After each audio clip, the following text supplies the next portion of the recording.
ولقد خلقنا الإنسان ونعلم ما توسوس به نفسه ونحن أقرب إليه من حبل الوريد إذ يتلقى المتلقيان عن اليمين وعن الشمال قعيد ما يلفظ من قول إلا لديه رقيب عتيد وجاءت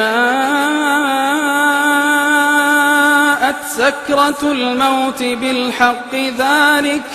ذلك ما كنت منه تحيد ونفخ في الصور ذلك يوم الوعيد وجاءت كل نفس معها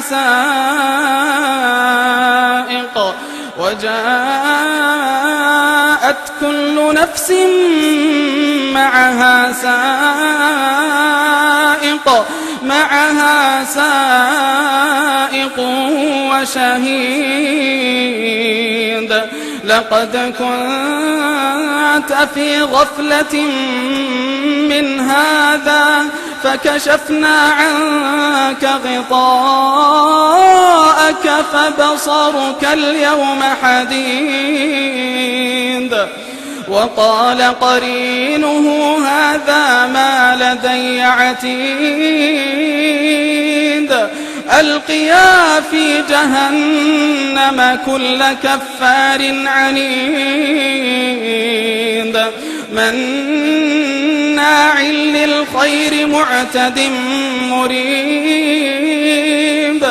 الذي جعل مع الله إلها آخر فألقياه في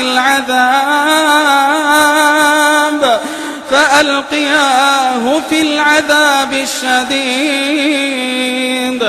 قال قرينه ربنا ما أطغيته ولكن كان في ضلال بعيد قال لا تختصموا لدي وقد قدمت إليكم بالوعيد ما يبدل القول لدي وما أنا بظلام للعبيد يوم نقول لجهنم هل امتلأت وتقول هل من مزيد وأزلفت الجنة للمتقين غير بعيد هذا ما توعدون لكل أواب حفيظ من خشي الرحمن بالغيب وجاء بقلب منيب ادخلوها بسلام ذلك يوم الخلود لهم ما يشاءون فيها ولدينا مزيد وكم أهلكنا قبلهم من قرن هم أشد منهم بطشا فنقبوا في البلاد هل من محيص إن في ذلك لذكرى لمن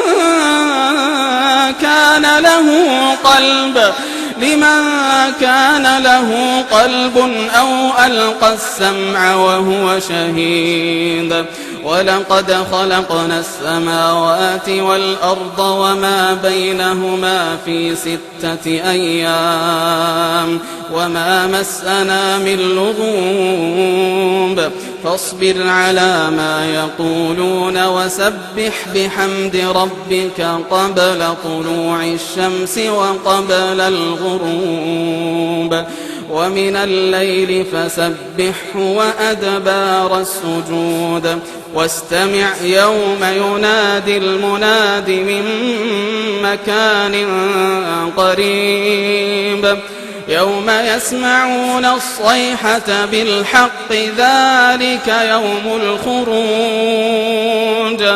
إنا نحن نحيي ونميت وإلينا المصير يوم تشقق الأرض عنهم سراعا ذلك حشر علينا يسير نحن أعلم بما يقولون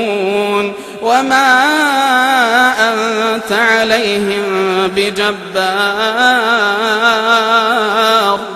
فذكر بالقرآن من يخاف وعيد